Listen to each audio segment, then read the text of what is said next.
warahmatullahi wabarakatuh.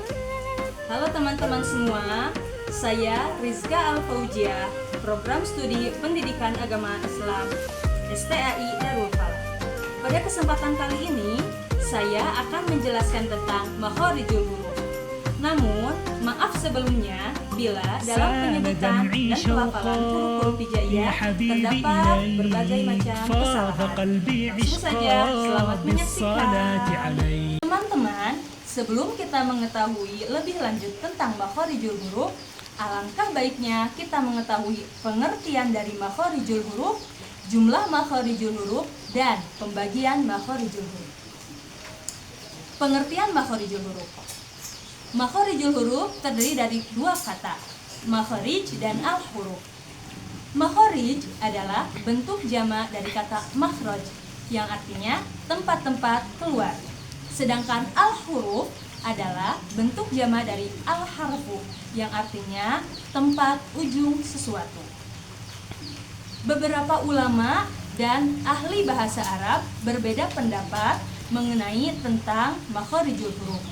Namun, jumhur ulama sepakat bahwa keluarnya makharijul huruf itu ada dalam 17 makhraj. Kemudian, 17 makhraj itu dibagi menjadi 5 tempat. Yang pertama, al-jauf, artinya rongga. Yang kedua, al-halqu, artinya tenggorokan.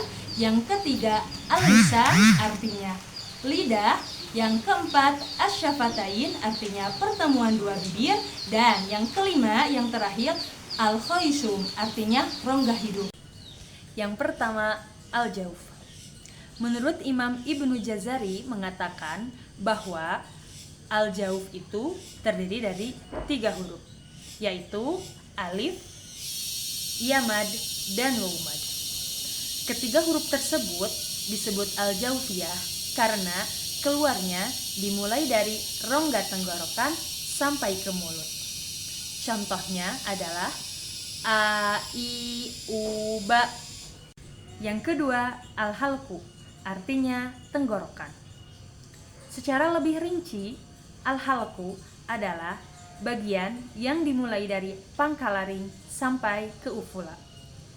Menurut Imam Ibnu Jazari mengatakan, pada bagian ini ada 3 tempat yang akan mengeluarkan 6 huruf hijaiyah.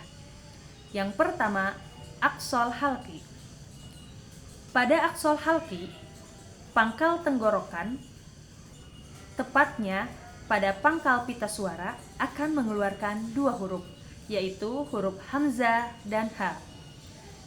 Yang kedua adalah wastul halqi, tengah tenggorokan.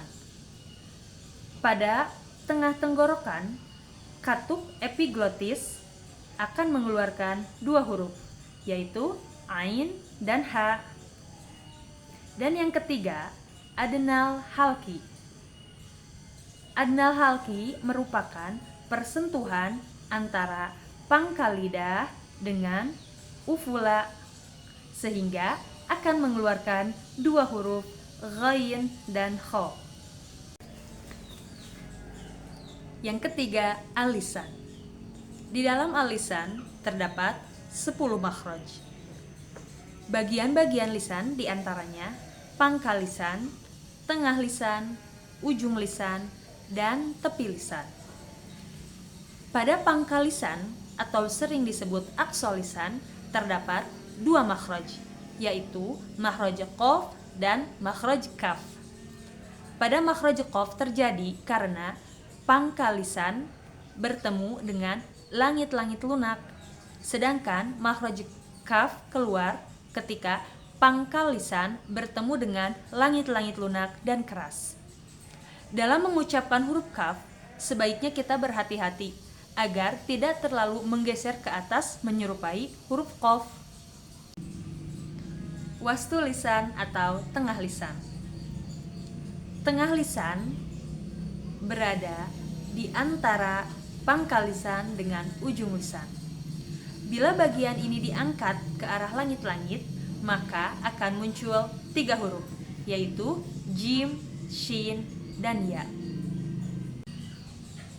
Pada huruf jim, tengah lisan diangkat dan menekan langit-langit. Pada huruf shin, posisi lisan berada di bawah huruf jim. Sedangkan pada huruf ya, tengah lisan berada di bawah posisi huruf jim dan shin. Kita harus berhati-hati dalam mengucapkan huruf jim. Jika terlalu basah, akan mengarahkan kepada bunyi jim, c, huruf c. Jika terlalu kering, akan mengarahkan ke huruf d, seperti jim. Dua sisi lisan, atau disebut juga hafatil lisan. Pada bagian ini terdapat dua makhraj, yaitu makhraj dod dan makhraj lam.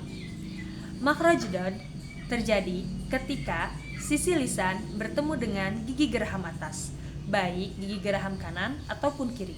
Sedangkan makhraj lam terjadi ketika sisi lisan sampai ke ujung lisan menyentuh langit-langit. Selanjutnya, ujung lisan atau sering disebut juga torful lisan. Pada bagian ini terdapat paling banyak makhraj, yaitu 5 makhraj untuk 11 huruf hijaiyah. Yang pertama, makhraj huruf nun. Makhraj huruf nun keluar ketika ujung lisan menyentuh langit-langit, namun posisinya lebih rendah dari makhraj huruf lam. Makhraj huruf ro keluar ketika punggung lisan bertemu dengan langit-langit. Makhraj huruf ta, to, dal terjadi ketika ujung lisan bertemu dengan pangkal gigi seri atas, maka akan menghasilkan 3 huruf tadi, yaitu ta, to, dal. Selanjutnya adalah makhraj huruf shafir.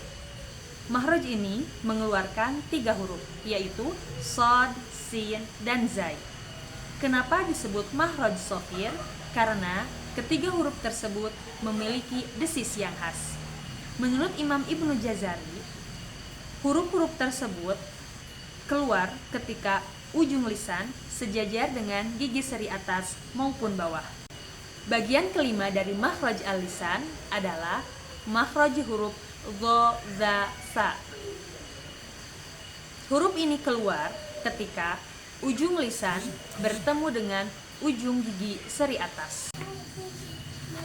Makhraj asy-syafatain. Asy-syafatain artinya 2 bibir.